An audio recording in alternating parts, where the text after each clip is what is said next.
Cada año, en el mundo, se evapora del agua de mar una cantidad de líquido suficiente para llenar millones de piscinas olímpicas. Y todo esto solo por uno de los productos más antiguos y caros de la historia de la humanidad, la sal. En la bahía de San Francisco, las gigantescas salinas ocupan más de 13.000 acres. Eso es como 10.000 campos de fútbol alicatados. Aquí, el sol y el viento convierten 600 millones de galones de agua en 1 millón de toneladas de cristales blancos como la nieve. Pero la principal intriga es que, al final de este video, descubrirás un secreto que cambiará para siempre tu percepción sobre la sal común.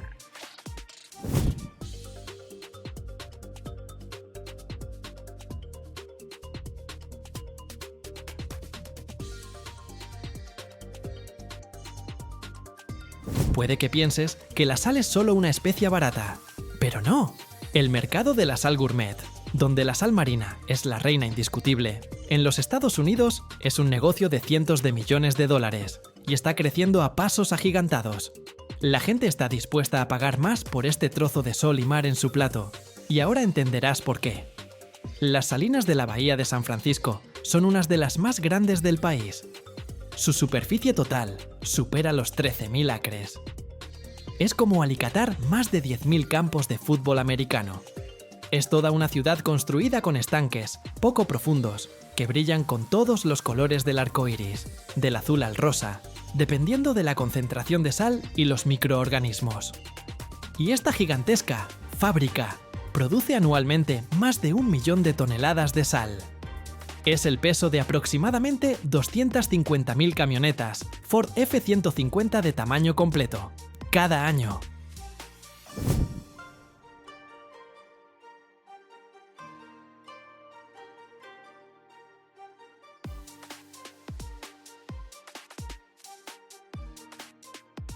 Imagina una enorme extensión de costa en algún lugar cálido, soleado y ventoso. Por ejemplo, en la costa del Mediterráneo, en Francia o en Portugal. Aquí, en un terreno perfectamente plano, la gente construye todo un laberinto de estanques poco profundos e interconectados, llamados salinas. Se parece a gigantescos arrozales, solo que en lugar de arroz, aquí crecerá sal.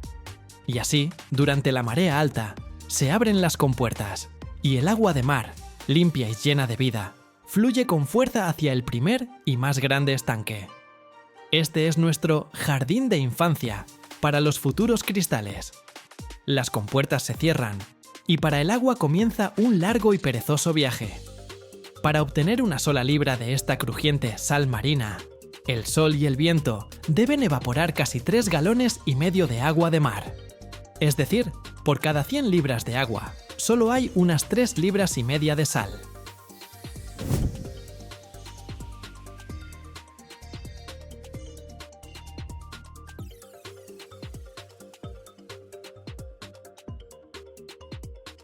Imagina que necesitas beber 28.000 botellas de agua estándar para obtener un pequeño salero de sal, y ahora multiplica eso por millones de toneladas. Para producir ese millón de toneladas de sal en la bahía de San Francisco, se evaporan anualmente más de 600.000 millones de galones de agua. Eso es suficiente para llenar casi 1 millón de piscinas olímpicas. Ahora entran en juego los dos principales trabajadores de nuestra fábrica. El primero es el sol. Comienza a tostar sin piedad la superficie de este enorme estanque, calentando el agua. El segundo es el viento. Sopla sobre la superficie, llevándose el aire húmedo y acelerando la evaporación. Día tras día, semana tras semana, el agua se evapora lenta pero inexorablemente, y la concentración de sal en ella aumenta. La solución se vuelve cada vez más salada. Cuando alcanza una cierta densidad, se bombea al siguiente estanque, un poco más pequeño y menos profundo. Y el proceso se repite. Es como preparar un almíbar. Evaporamos lentamente el agua para hacerlo más espeso.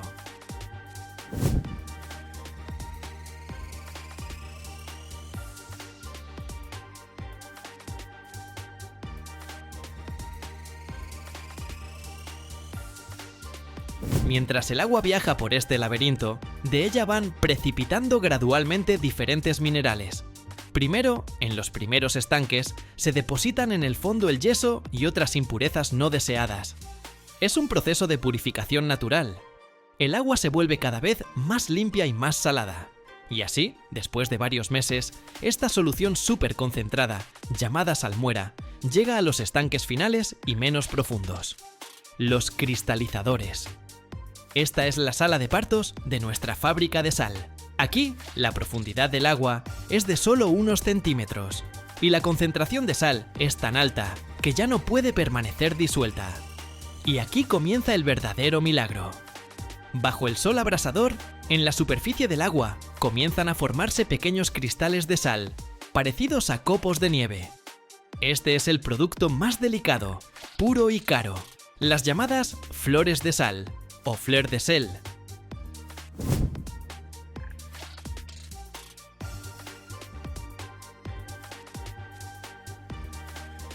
Los trabajadores, llamados paludiers, con la ayuda de rastrillos de madera especiales, parecidos a enormes paletas, recogen con mucho cuidado, a mano, esta fina y frágil capa de la superficie. Es un trabajo de joyería que requiere una paciencia increíble. Estas flores no tienen tiempo de hundirse y absorber otros minerales, por lo que tienen un sabor increíblemente puro y delicado. Los cristales de sal que no fueron recogidos de la superficie crecen lentamente y se depositan en el fondo del cristalizador, formando una capa gruesa y densa. Cuando casi toda el agua se ha evaporado y en el fondo yace una brillante manta blanca de sal, llega el momento de la gran cosecha. A veces se hace a mano, con palas y carretillas. Los trabajadores amontonan la sal en enormes montañas blancas como la nieve, que brillan al sol como cumbres nevadas. En producciones más modernas se pueden utilizar pequeñas cosechadoras especiales que cortan y recogen cuidadosamente la capa de sal.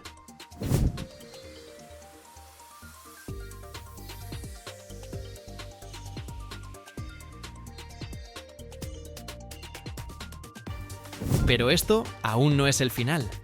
La sal recogida está húmeda y necesita secarse. Se deja en estas enormes montañas al aire libre durante varios meses y a veces hasta un año. El sol y el viento continúan su trabajo, eliminando lentamente los restos de humedad. La lluvia que cae periódicamente lava la sal, eliminando las últimas impurezas, como el amargo cloruro de magnesio. Es un proceso de purificación natural que le da a la sal su característico sabor suave, tan apreciado por los gourmets. Y solo después de este largo camino, cuando la sal se ha vuelto seca y suelta, puede ser enviada al procesamiento final. Se tamiza para clasificar los cristales por tamaño, desde los grandes y gruesos para los molinillos, hasta los finos para los saleros comunes. A diferencia de la sal de mesa común, no se somete a un tratamiento químico agresivo ni se le añaden antiaglomerantes. Permanece tal como la creó la naturaleza, con toda la riqueza de micronutrientes como el magnesio, el potasio y el calcio, que le dan ese sabor a Piomar un poco más complejo y profundo.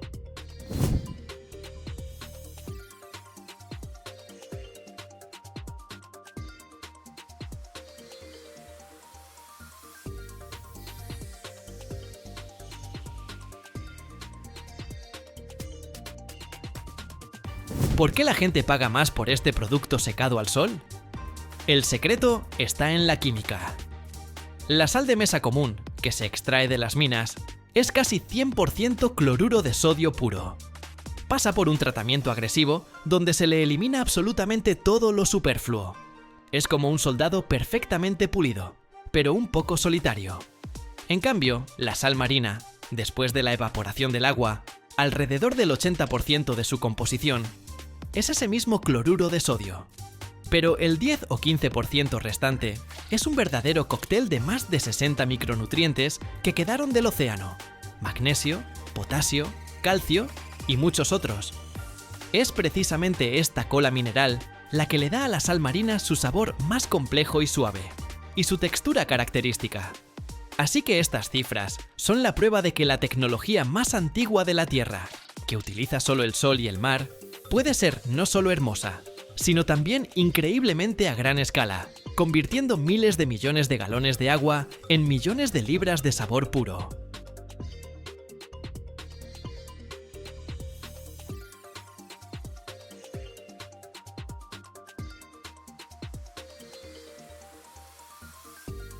Cada año, en el mundo, se producen más de 27.000 millones de pies cuadrados de paneles de yeso. Una cifra tan increíble que cuesta asimilarla. Imagina, esta cantidad sería suficiente para construir un camino desde la Tierra hasta la Luna, y casi de vuelta. Pero detrás de estos fríos números se esconde una historia no solo sobre un material de construcción, sino también sobre la economía, sobre ciudades enteras que crecen junto con la demanda. Cómo, a partir de una piedra gris escondida bajo tierra, nace la pared lisa de tu hogar. Y lo más importante, ¿qué proceso secreto hace que este material sea tan único? Si te quedas hasta el final, descubrirás algo que la mayoría ni siquiera sospechaba.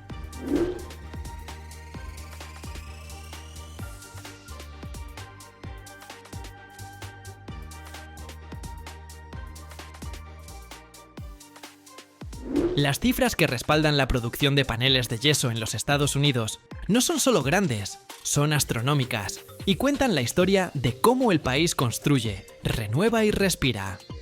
En un año reciente, las fábricas de Estados Unidos produjeron aproximadamente 27.000 millones de pies cuadrados de paneles de yeso. Este número es tan colosal que es difícil de comprender. Intenta imaginarlo. Si extendieras toda esa cantidad de paneles de yeso, podrías crear un camino continuo de 3 pies de ancho que se extendería desde la Tierra hasta la Luna y casi a mitad de camino de regreso. O bien, con esa cantidad de láminas, podrías cubrir por completo todo el territorio del estado de Delaware 2 veces y aún sobraría. Este flujo interminable de material de construcción no es solo un producto físico, sino también un poderoso indicador económico.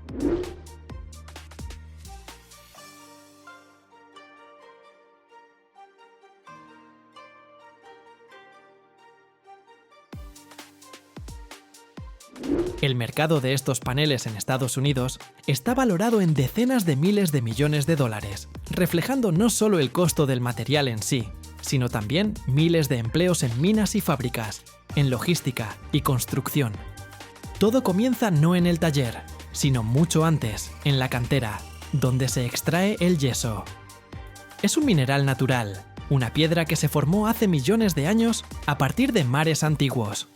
Puede ser blanco, grisáceo, a veces con vetas rosadas. Enormes excavadoras muerden los depósitos de yeso y cargan camiones volquete con bloques de esta piedra. Estos camiones transportan toneladas de yeso a la fábrica y lo descargan en el patio de materias primas, creando montañas enteras que esperan su transformación. La primera etapa dentro de la fábrica es la trituración gruesa. Los bloques de yeso caen en las gigantescas mandíbulas de acero de la trituradora primaria.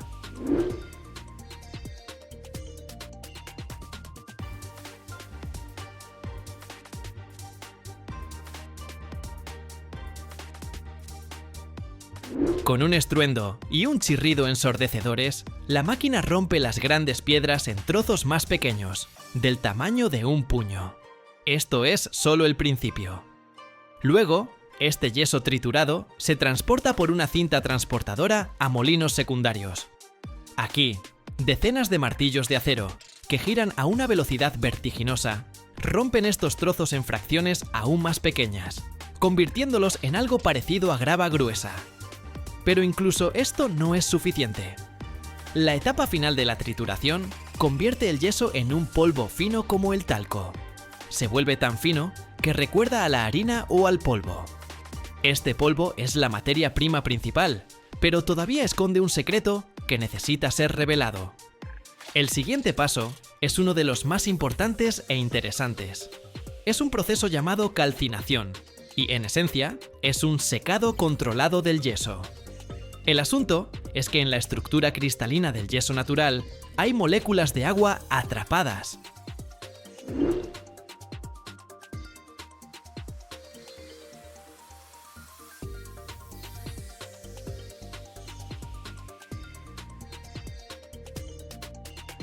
Para que el panel de yeso pueda endurecerse, este agua debe ser expulsada temporalmente.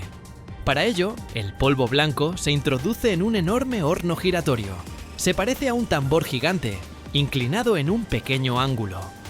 Dentro de este horno se mantiene una temperatura muy precisa, de unos 300 grados Fahrenheit. El polvo de yeso, mientras se remueve lentamente dentro del tambor, se calienta y el agua ligada a Mocael se convierte en vapor y se evapora. Químicamente hablando, el yeso se convierte en sulfato de calcio hemihidratado, pero en términos más simples, se vuelve sediento.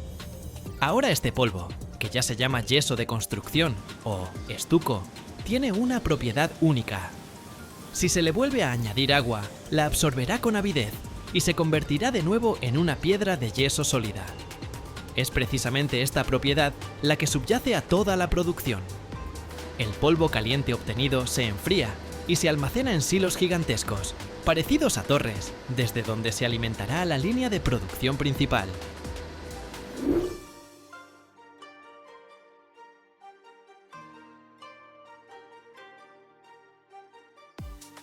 Y ahora comienza lo más espectacular, la creación de la lámina en sí. En la nave hay una enorme cinta transportadora de cientos de metros de largo. Al principio de ella hay dos rollos gigantes de un papel especial y denso, cartón. Un rollo es para la cara vista, es perfectamente liso, blanco.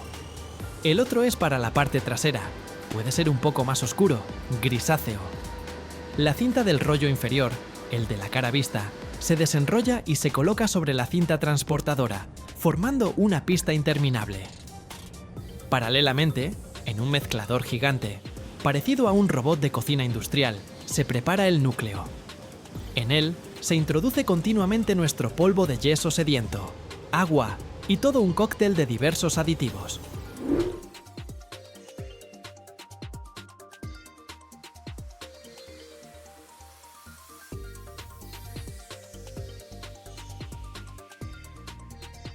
Cada aditivo desempeña su propio papel. Los agentes espumantes hacen que la masa de yeso sea más ligera y porosa, como nata montada, para reducir el peso de la lámina. Los plastificantes hacen la mezcla más fluida para que se extienda uniformemente. Los aceleradores o retardantes permiten a los ingenieros controlar perfectamente el tiempo de fraguado del yeso. El almidón ayuda a que el núcleo de yeso se pegue mejor a la cubierta de papel. La fibra de vidrio añade resistencia. Esta mezcla, llamada lechada, se parece a una espesa papilla gris. Se vierte en un flujo continuo directamente sobre la cinta de papel que se mueve por la transportadora. Dispositivos especiales distribuyen uniformemente esta masa por todo el ancho del papel. Los bordes de la lámina de papel inferior se doblan cuidadosamente hacia arriba, formando los bordes de la futura lámina. Y en ese momento, se cubre desde arriba con la segunda cinta de papel, del rollo trasero, como si fuera una tapa. El resultado es un sándwich interminable y perfectamente plano. Papel, masa de yeso, papel.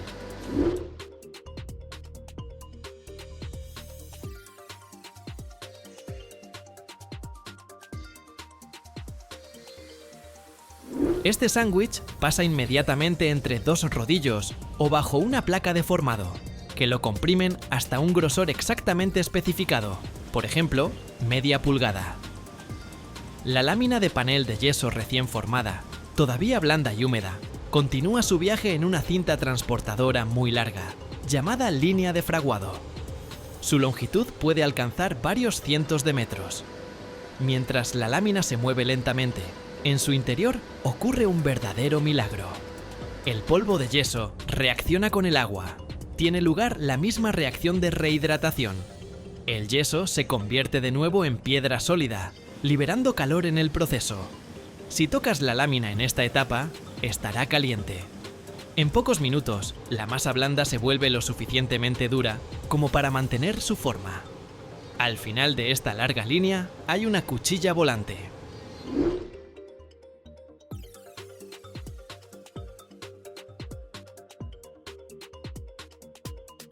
Es una enorme hoja que se mueve sincrónicamente con la cinta y, en el momento adecuado, realiza un corte rápido y preciso, cortando el sándwich interminable en láminas de longitud estándar, por ejemplo, 8 o 12 pies.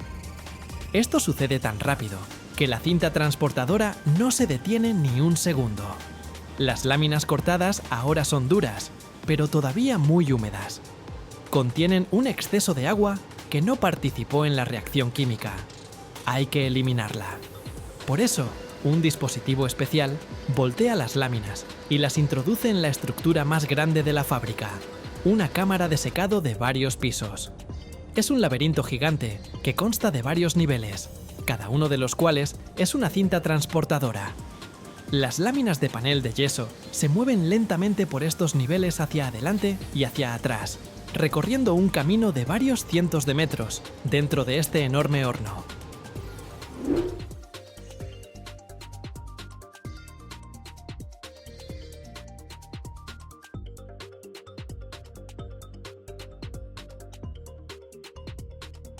El aire caliente que circula en el interior evapora con cuidado el exceso de humedad. La temperatura aquí se controla muy meticulosamente. Solo hay que eliminar el agua libre, sin dañar la estructura cristalina del propio yeso. Este proceso puede durar aproximadamente 1 hora. A la salida del secador aparece el producto que ya conocemos, una lámina de panel de yeso perfectamente seca, ligera y resistente. Pero esto aún no es el final. La etapa final es el acabado. Se apilan 2 láminas terminadas cara a cara. Sus bordes se recortan perfectamente para que queden lisos y limpios. En el canto se pega una cinta de papel con información sobre el fabricante y el tipo de producto. Después, manipuladores robóticos, con una precisión y gracia sobrehumanas, levantan las láminas terminadas y las apilan en pilas perfectamente alineadas sobre palets. Cada pila se envuelve en una película protectora, se etiqueta y se envía al almacén.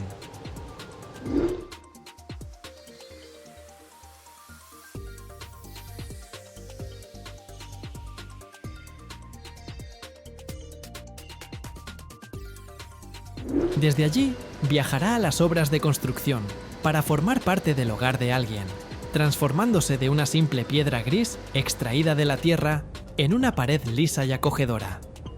La producción de paneles de yeso es como un barómetro de la salud del sector de la construcción.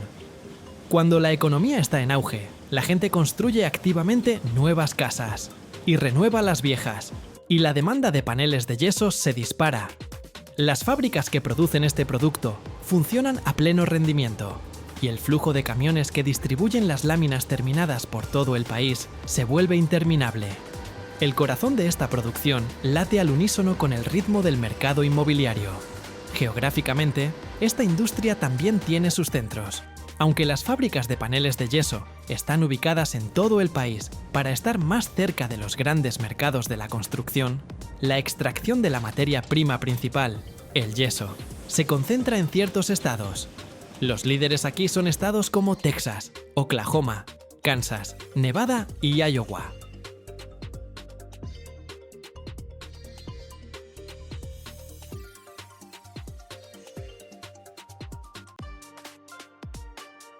Cada año, en el mundo, crecen más de 20 millones de toneladas de bambú.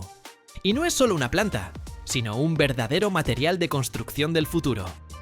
Imagina, un solo brote puede crecer 1 metro en solo un día, y 1 hectárea de bosque de bambú produce 10 veces más biomasa que un bosque de pinos convencional. Pero lo más interesante comienza cuando estos tallos gigantes llegan a la fábrica.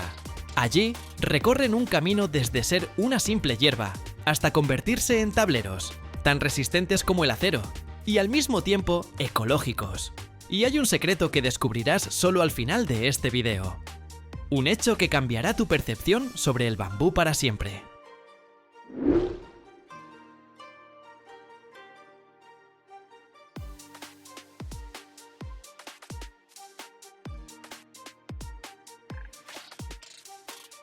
Todo comienza no en un taller, sino en los interminables océanos verdes del sur de China, donde crece el bambú gigante moso.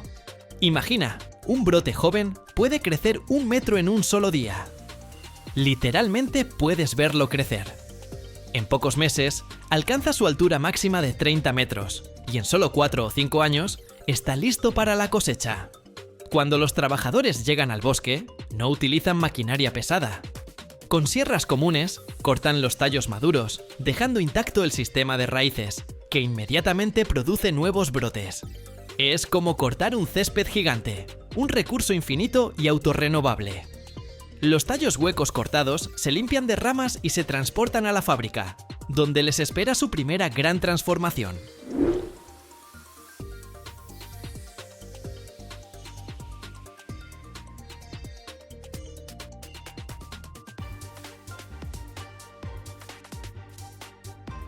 Primero, enormes sierras cortan los largos tallos en secciones de la longitud deseada. Luego, estos tubos huecos llegan a una máquina especial para partirlos. Imagina un cortador de manzanas gigante. Con una velocidad increíble, parte cada sección en decenas de tiras largas y estrechas.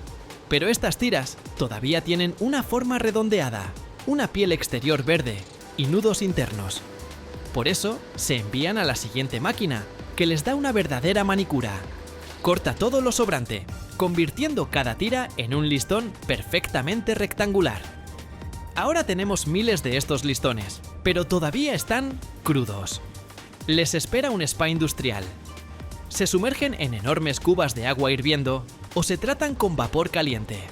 Este procedimiento elimina todo el almidón y el azúcar del bambú, haciéndolo completamente poco atractivo para los insectos y el moho.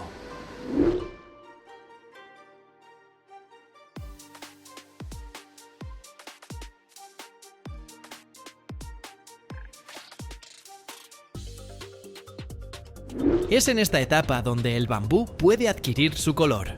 Si se trata durante poco tiempo, permanecerá claro, natural. Pero si se mantiene en el vapor caliente por más tiempo, los azúcares en su interior se caramelizan y adquiere un tono profundo, cálido y meloso. Después del baño caliente, los listones perfectamente limpios y desazucarados se envían a un horno de secado. Allí, a una temperatura controlada, se secan lentamente hasta alcanzar un nivel de humedad del 8 o 10%. Esto es críticamente importante para la estabilidad del futuro tablero. Ahora tenemos la materia prima ideal, y es hora de montar nuestra lasaña de bambú. Los trabajadores clasifican cuidadosamente los listones por calidad y color. Luego, se mueven por una cinta transportadora bajo rodillos especiales que los cubren generosamente con pegamento. Y aquí es donde ocurre la magia principal que define el aspecto del futuro tablero. Hay dos métodos principales de colocación. El primero es horizontal. Los listones se colocan planos, uno al lado del otro, en una sola capa.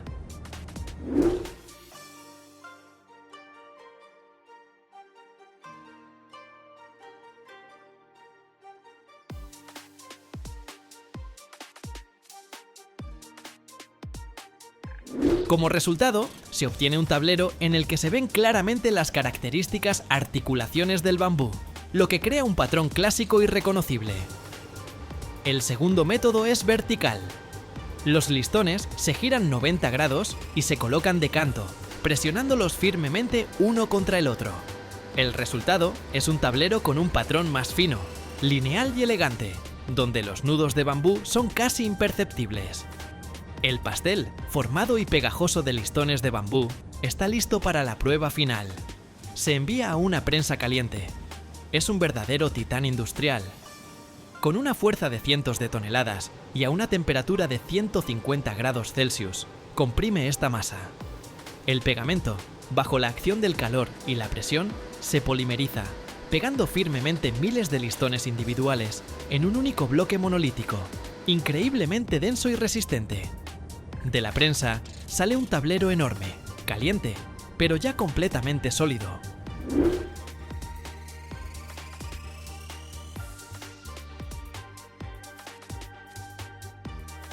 Pero esto todavía no es un producto comercial, es solo un semielaborado.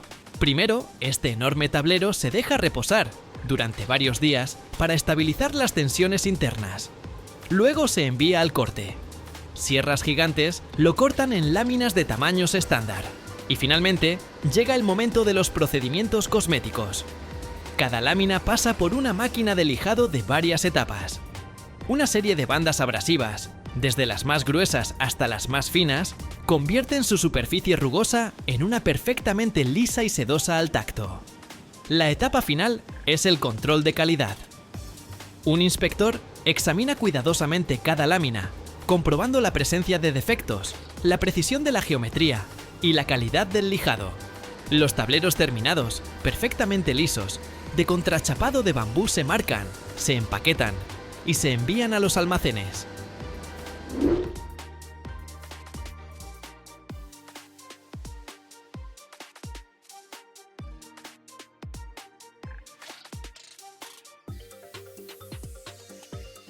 Y así, después de haber recorrido el camino desde la hierba de más rápido crecimiento del planeta, a través de baños de vapor, cuchillas precisas y los abrazos de fuego de la prensa, nace este asombroso material. Hermoso como una madera exótica, resistente como el acero y ecológico como la propia naturaleza, listo para convertirse en un elemento elegante y fiable en nuestros hogares. Ya sabemos que el bambú crece a una velocidad cósmica. De una hectárea de bosque de bambú se pueden cosechar anualmente de 10 a 30 toneladas de biomasa. En comparación, de una hectárea de bosque de pinos solo se pueden obtener de 2 a 5 toneladas de madera en el mismo periodo. Esto significa que para producir la misma cantidad de material se necesita 10 veces menos tierra. Los tableros de bambú vienen en diferentes grosores, desde unos pocos milímetros hasta 50 milímetros, para encimeras macizas o vigas de construcción. Y aquí hay un matiz interesante. Un tablero no solo puede constar de una capa. Para lograr la máxima estabilidad, los fabricantes a menudo hacen tableros multicapa.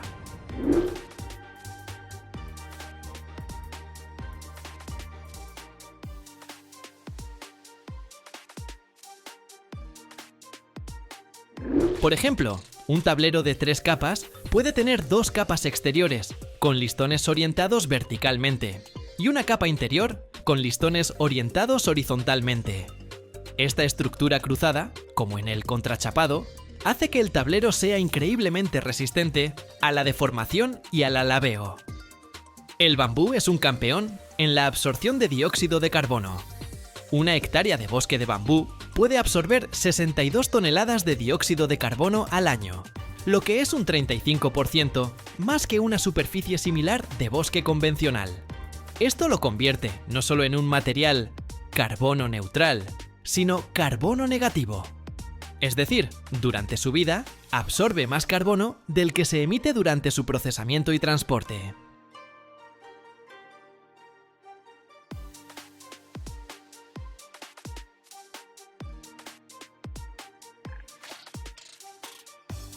Imagina esto. Cada año, el mundo gasta miles de millones de dólares en la lucha contra el óxido, reparando puentes, estacionamientos y túneles que literalmente se desgarran desde adentro por la corrosión. Pero hay un material que está cambiando las reglas del juego. Es 4 veces más ligero que el acero, el doble de resistente a la tracción, y no sabe en absoluto qué es el óxido. Es la armadura de fibra de vidrio. Un recién llegado que ya está poniendo nervioso al acero. El mercado de este material crece un 12% cada año, y hoy verás cómo, a partir de cientos de bobinas de hilos de vidrio más finos que un cabello y un barril de resina, nace el material de construcción del futuro. Y al final, un secreto que cambiará para siempre tu perspectiva sobre el hormigón.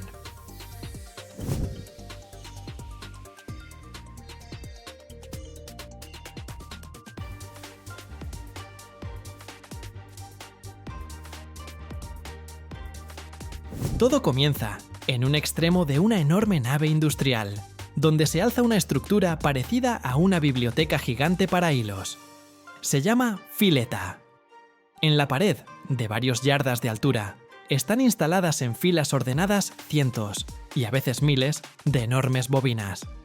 En cada una de ellas hay enrollado un finísimo hilo de vidrio, o robbing.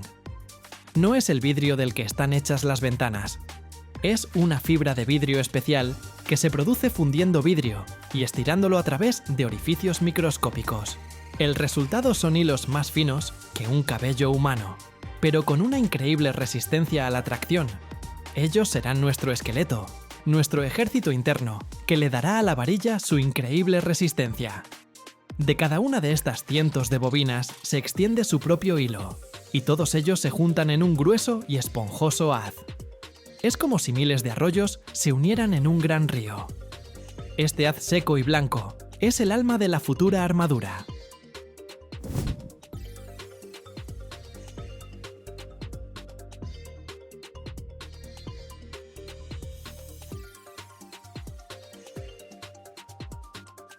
Luego, este río de fibra de vidrio comienza su viaje. Pasa por un sistema de guías y dispositivos de tensión. Es una etapa muy importante, aunque discreta. Cada uno de los miles de hilos debe estar tensado con la misma fuerza. Si un hilo se comba y otro está demasiado tenso, en el producto final, la carga se distribuirá de manera desigual y perderá su resistencia. Por eso, la máquina los alinea cuidadosamente, preparándolos para el momento más importante: el bautismo en resina. El haz de vidrio seco se sumerge lentamente en un baño lleno de un líquido espeso y pegajoso, parecido a la miel o al jarabe. Es la resina polimérica, nuestra carne, que crecerá sobre el esqueleto de vidrio. Es un cóctel químico complejo. La base suele ser resina de poliéster, vinilester o epoxi. A ella se le añade un endurecedor, un catalizador que iniciará la reacción química y hará que el líquido se convierta en plástico sólido.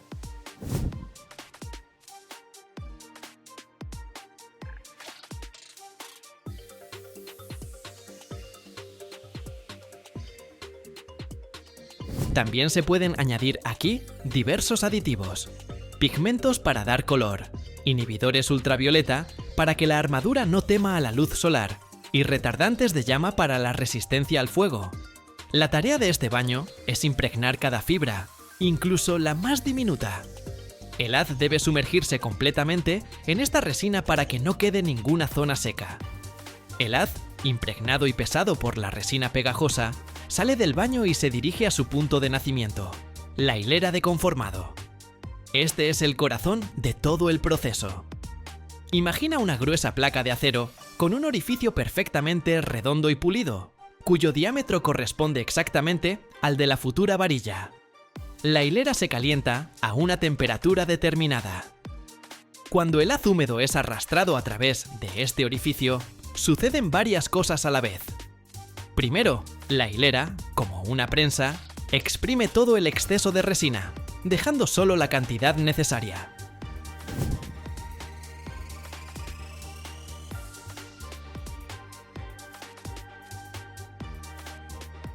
Segundo, comprime firmemente todas las fibras de vidrio juntas, formando una varilla perfectamente redonda. Tercero, el calor de la hilera inicia la etapa inicial de la reacción de endurecimiento o polimerización. La resina comienza a transformarse de líquido a gel. A la salida de la hilera, ya vemos la forma familiar de la varilla, pero todavía es blanda y vulnerable. Pero, ¿cómo obtiene su famosa superficie acanalada para adherirse bien al hormigón? Inmediatamente después de salir de la hilera, mientras la varilla aún está caliente y blanda, se le enrolla un haz especial del mismo tipo de fibra de vidrio. Un hilo fino e impregnado de resina se enrolla en espiral sobre la superficie de la varilla, creando un patrón en relieve. A veces, para una adherencia aún mejor, se espolvorea arena de cuarzo fina sobre la superficie pegajosa, que se adhiere firmemente a la resina. Ahora, nuestra armadura no solo tiene resistencia, sino también dientes, con los que se aferrará al hormigón.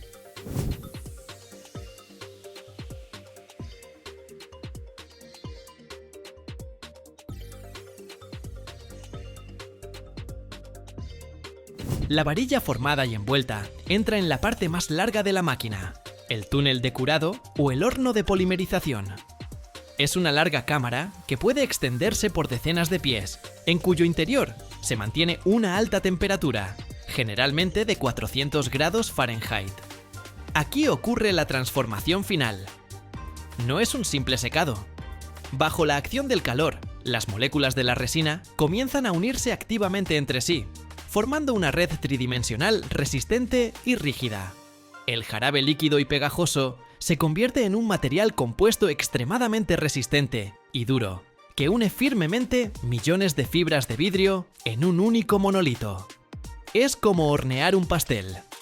Mientras la varilla se mueve lentamente a través de este túnel caliente, adquiere su dureza final, pétrea.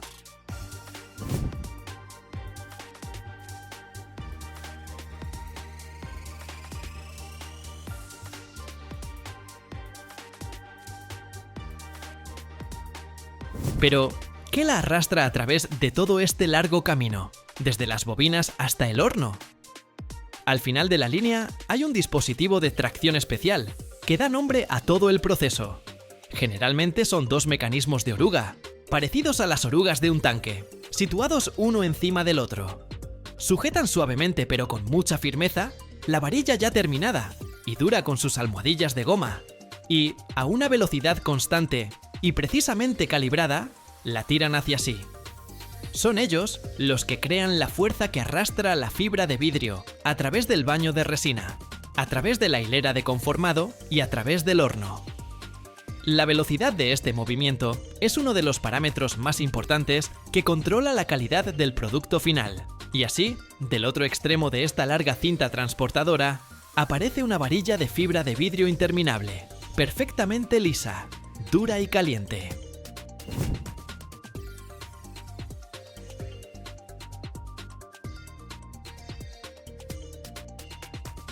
El acorde final es el corte. A lo ancho de la línea está instalada una sierra automática. Se sincroniza con la velocidad de movimiento de la varilla y, en el momento adecuado, realiza un rápido movimiento hacia adelante y, con un brusco coma, corta un trozo de longitud estándar de la cinta interminable, por ejemplo, 20 o 40 pies.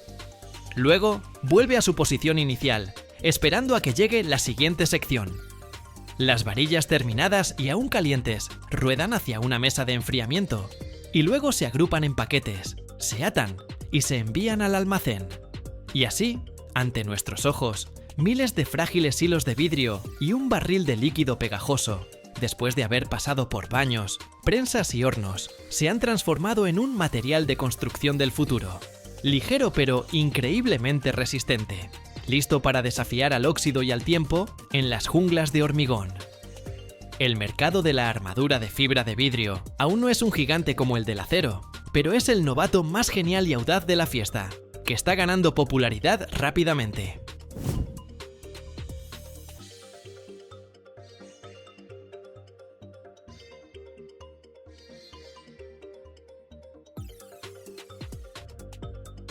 El mercado global de este material ya está valorado en cientos de millones de dólares, y las previsiones son simplemente una locura.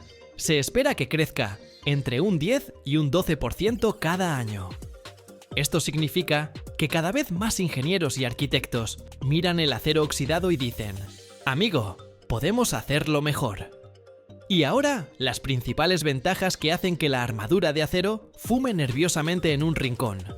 La primera y más obvia, el peso. La armadura de fibra de vidrio es aproximadamente 4 veces más ligera que el acero con el mismo diámetro. Suena aburrido. Ahora imagínalo en la vida real. Imagina un camión que transporta armadura a una obra. Puede llevar 4 veces más longitud de armadura de fibra de vidrio en un solo viaje que de acero, porque está limitado por el peso. O para la misma cantidad, necesitará 4 veces menos viajes, lo que ahorra combustible y tiempo.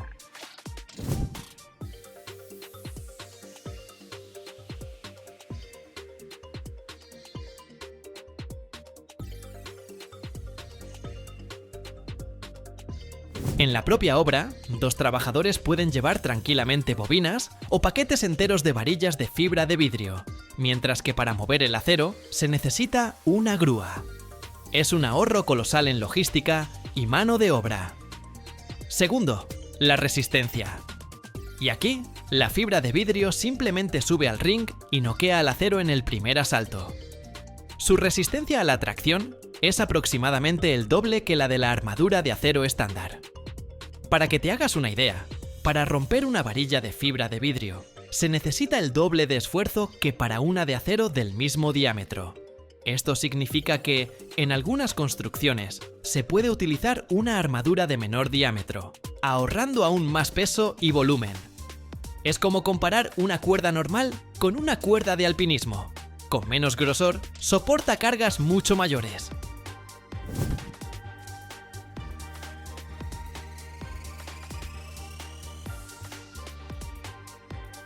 Pero el as en la manga, la verdadera superpotencia de la fibra de vidrio, es su guerra contra el óxido. El principal enemigo de cualquier estructura de hormigón armado, desde puentes hasta estacionamientos, no es la carga. Es el óxido. El agua y las sales penetran a través de microfisuras en el hormigón, llegan a la armadura de acero y esta comienza a oxidarse. El óxido aumenta de volumen y literalmente desgarra el hormigón desde adentro. Anualmente, Estados Unidos gasta miles de millones de dólares en la reparación de puentes, estacionamientos, malecones y túneles destruidos por la corrosión de la armadura. ¿Y la fibra de vidrio? Simplemente se ríe en la cara del óxido. Es químicamente inerte. Le da absolutamente igual el agua, la sal, los ácidos y los álcalis. Esto significa que la vida útil de la estructura aumenta drásticamente. Una estructura de hormigón armado con acero está diseñada para más de 50 años. Y una estructura con armadura de fibra de vidrio se diseña tranquilamente para más de 100 años.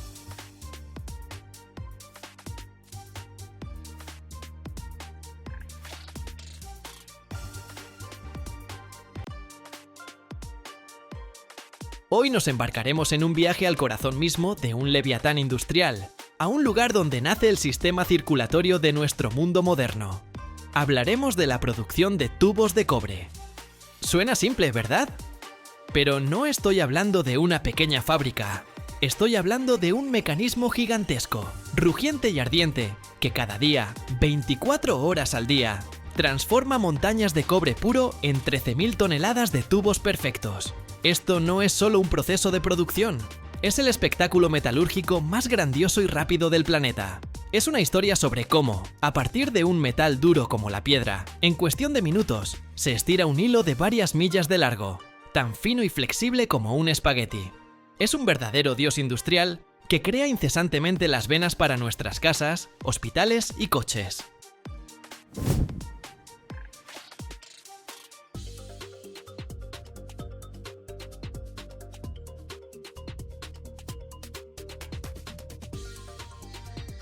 Intentemos comprender esas 13.000 toneladas de cobre al día. Imagina la Estatua de la Libertad. Toda esa gigantesca estructura pesa 225 toneladas. Eso significa que esta fábrica produce suficiente cobre cada día para construir casi 60 de esas estatuas. Cada día de la semana, sin pausa para el almuerzo. En un año, esta única fábrica produce casi 5 millones de toneladas de cobre, lo que representa una parte significativa de toda la producción mundial. Si tomaras toda esa producción diaria y la convirtieras en un tubo de fontanería estándar de media pulgada, su longitud superaría las 14.000 millas. Eso es más de la mitad de la longitud del ecuador de la Tierra. Cada santo día. A la fábrica llega una materia prima que parece una obra de arte: el cobre catódico. Estas placas perfectamente rectangulares y pesadas tienen un asombroso y profundo color rojo rosado. Es cobre con una pureza de casi el 100%, concretamente del 99,99%. Prácticamente no tiene impurezas.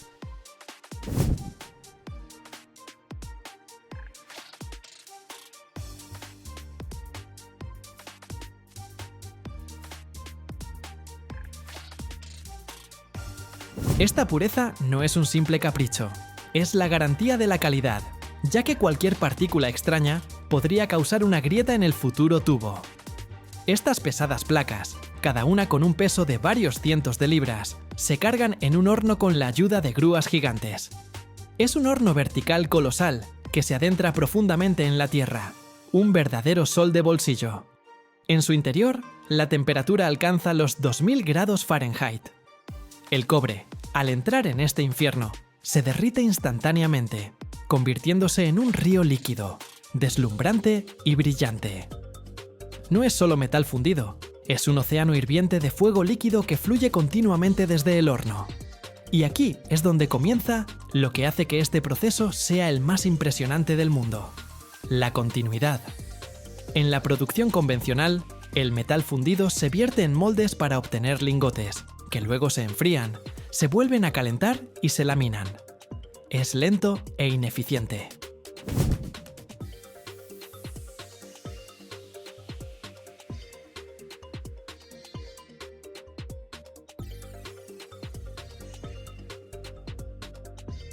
Pero aquí todo sucede en un flujo único, interminable y frenético. El cobre líquido del horno fluye directamente a un dispositivo especial, una máquina de colada continua. Imagina una enorme rueda de cobre refrigerada por agua, en la que se ha tallado una ranura circular. El cobre fundido fluye hacia esta ranura y, mientras la rueda gira lentamente, comienza a solidificarse, formando una barra de cobre maciza, interminable y al rojo vivo. Esta barra, sin siquiera tener tiempo de enfriarse, llega inmediatamente a un tren de laminación. Es una serie de rodillos que la comprimen y le dan forma, pero lo más importante es que en su centro, con la ayuda de un mandril especial, se perfora un agujero. Así, ante nuestros ojos, en cuestión de minutos, el metal líquido se ha convertido en un tubo interminable, de paredes gruesas y al rojo vivo, que sale de la máquina como una serpiente de fuego. Este tubo madre puede tener un diámetro de varias pulgadas, y esto es solo el comienzo de su viaje.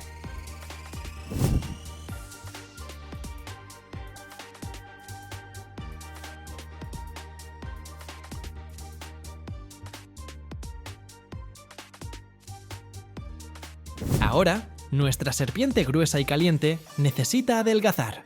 Y adelgazar radicalmente. Llega una etapa parecida a la fabricación de pasta interminable.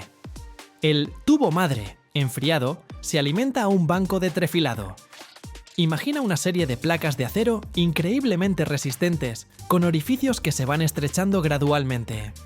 Estos orificios se llaman hileras, y su superficie interior está pulida hasta un brillo de espejo, y recubierta con polvo de diamante. El extremo del tubo grueso se afila, se pasa por la primera hilera, de un diámetro ligeramente menor, y se sujeta con unas gigantescas mordazas en el otro lado. Y estas mordazas, que se mueven a lo largo de un largo raíl, comienzan a tirar. Con una fuerza increíble, medida en decenas de toneladas, arrastran el tubo a través de este estrecho orificio. El cobre, siendo un metal muy plástico, no se rompe. Se estira, volviéndose más largo y más delgado, como un caramelo que se estira. Este proceso se repite una y otra vez.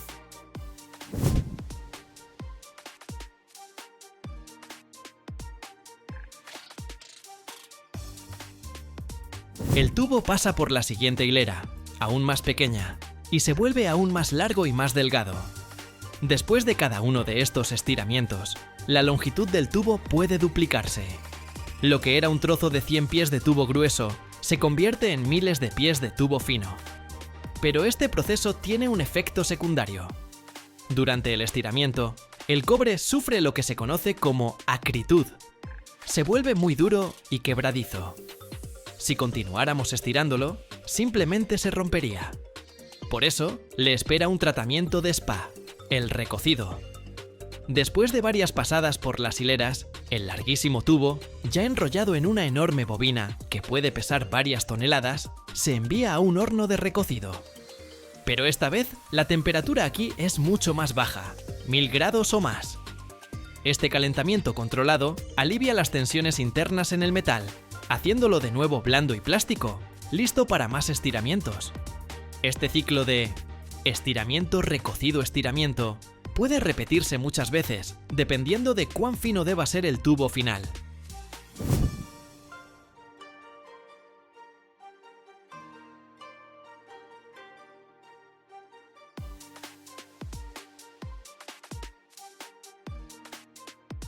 Y así, cuando el tubo alcanza el diámetro y el grosor de pared deseados, se enrolla en la bobina final.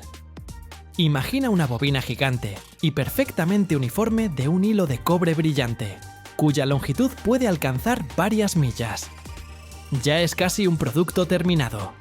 Para algunas aplicaciones, como en los aires acondicionados, se deja en su estado blando y recocido.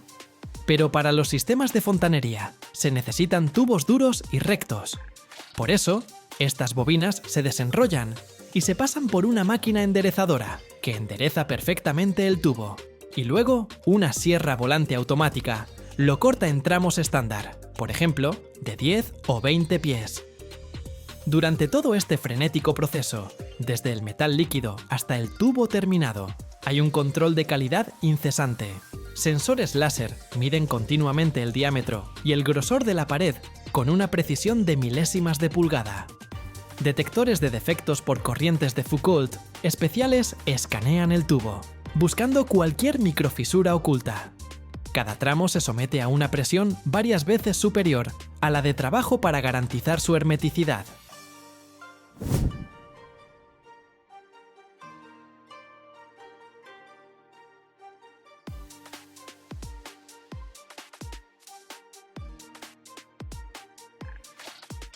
Y solo después de esto, los tubos perfectamente limpios, brillantes y verificados se empaquetan, se marcan y se envían a los almacenes. Y así, 24 horas al día, 7 días a la semana, esta increíble bestia de fábrica, que nunca duerme, transforma montañas de cobre puro en ríos interminables de tubos, que luego se distribuirán por nuestras casas llevando agua, calor y frío, cumpliendo silenciosamente su vital labor.